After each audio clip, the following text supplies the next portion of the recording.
The cost of maintaining this bridge rises every year. This will leave us in the very near future with only two options. We'll either close this bridge or we'll replace this bridge. I found that the problem is well known, and citizens expect the state of Missouri to act on this issue. One local business owner says, quote, "It's unacceptable for our state to allow this bridge to close, especially when we are at a point where planning ahead will prevent this economic hardship." They feel that the small towns relying on the bridge will slowly die and disappear if this bridge is closed. Critical to the economic security of Northeast Missouri and the state. Every single dollar is significant to her community, and the Champ Clark Bridge brings those dollars to Clarksville. The 200-year-old historic business Stark Brothers has growing operations in Missouri and Illinois. They employ 250 people at peak season. That's a workforce drawn from both Missouri and Illinois. Their main facility is in Missouri, but they grow roughly 50% of their fruit trees in Illinois, just across the bridge. Their CMO, Ken Lane, says, quote, "Transportation back to Missouri shipping facilities is a considerable part of what we do, and keeping our costs down is the only way we can remain competitive." The CFO for Able Oil, who has stores in Louisiana, Bowling Green, and Ellsbury, quantified the negative effect temporary bridge closures have. He documents a 44% decline at the pumps when the bridge is closed. Louisiana's largest employer is Fifth Gear Acquisitions.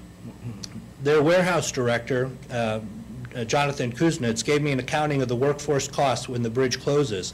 72 of their employees live in Illinois and cross the bridge daily.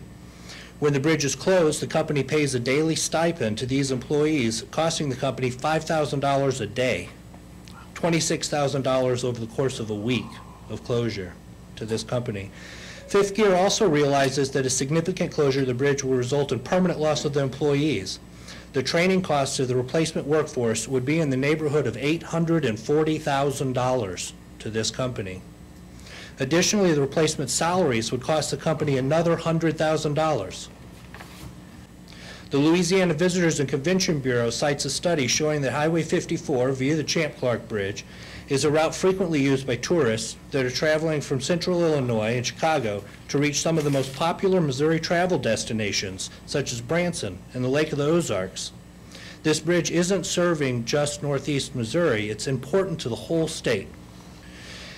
And it's important to note that the bridge is about the river and rail also. It's not just highways.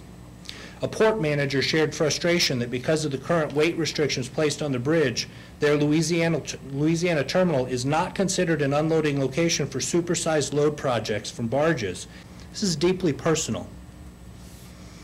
As another example, Matthew Hamby, a youth minister who's passionate about what he does, moved to the Louisiana area specifically so that he could serve the youth in both Illinois and Missouri. You can't measure this human factor by counting beans, but it is just as real as any economic metrics. Cameron Brown knows all too well what's at stake. Quote, "That old bridge was part of the reason my son Kyle was killed trying to avoid a logging truck in December 2011. The bridge has taken lives and injured those who risked the crossing." The Louisiana Visitors and Convention Bureau cites a study showing that Highway 54 via the Champ Clark Bridge is a route frequently used by tourists that are traveling from central Illinois and Chicago to reach some of the most popular Missouri travel destinations, such as Branson and the Lake of the Ozarks. This bridge isn't serving just Northeast Missouri, it's important to the whole state. Which brings me back to our two options. We will either close the bridge or we will replace the bridge.